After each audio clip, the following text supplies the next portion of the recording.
Olá, tudo bem com você? Hoje vamos analisar o capítulo 5 da primeira carta de Paulo aos Coríntios.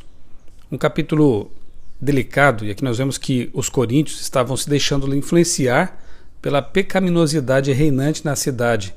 Em lugar de influenciar, estavam sendo influenciados, mas Deus estava lhes concedendo uma chance. Este capítulo mostra também que só não existe perdão para a pessoa que não se arrepende, e mostra, inclusive, o pecado de brincar com o pecado, o perigo de brincar com o pecado. Verso 1, a Bíblia condena as relações sexuais com a madrasta. Isso já estava claro lá em Levítico capítulo 18, verso 8, Deuteronômio 22, 30.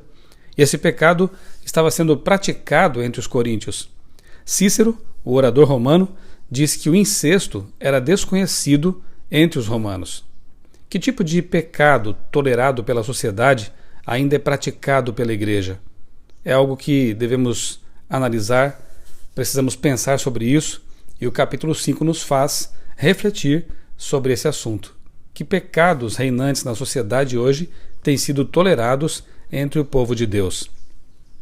Verso 2, a igreja não deve se acostumar com o pecado, nem tolerar o pecador contumaz, teimoso.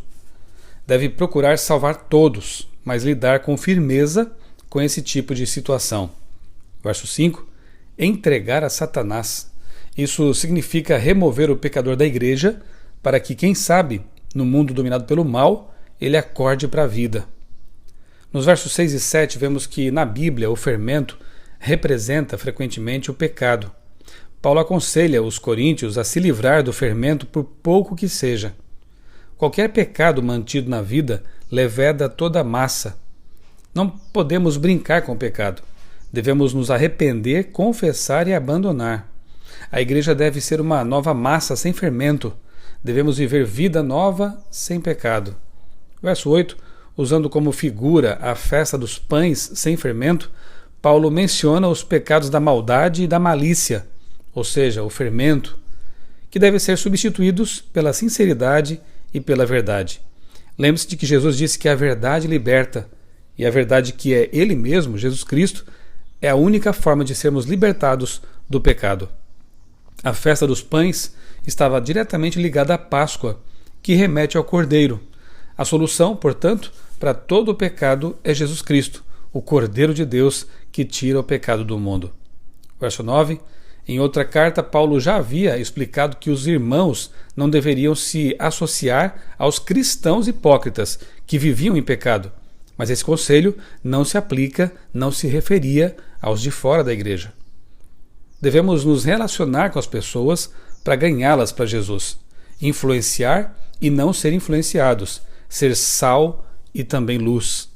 Verso 11, não devemos conviver com alguém que se diga cristão e, no entanto, seja impuro, avarento, idólatra, maldizente, beberrão ou ladrão. Essa pessoa precisa sentir o peso do pecado. Em alguns casos, tudo o que nos resta fazer por um pecador teimoso é orar por ele. E o verso 13 conclui o capítulo dizendo que a remoção de um membro da igreja que esteja vivendo em pecado aberto sempre terá caráter redentivo. O objetivo é duplo. Primeiro, a preservação do bom nome da igreja e, segundo, a salvação do pecador.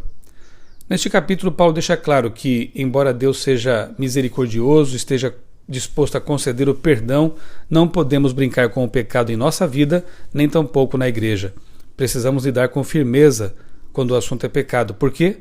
Porque o pecado nos destrói, porque o pecado nos faz sofrer e o pecado pode nos levar à perdição. E com esse tipo de coisa não se brinca. Com esse tipo de coisa precisamos realmente lidar com firmeza, e a única forma de resolver isso é caindo aos pés de Jesus, pedindo perdão a Ele e recebendo a regeneração, a santificação que vem de Deus. Eu sou o pastor Michelson Borges, desejo a você um dia muito abençoado na presença do Senhor Jesus.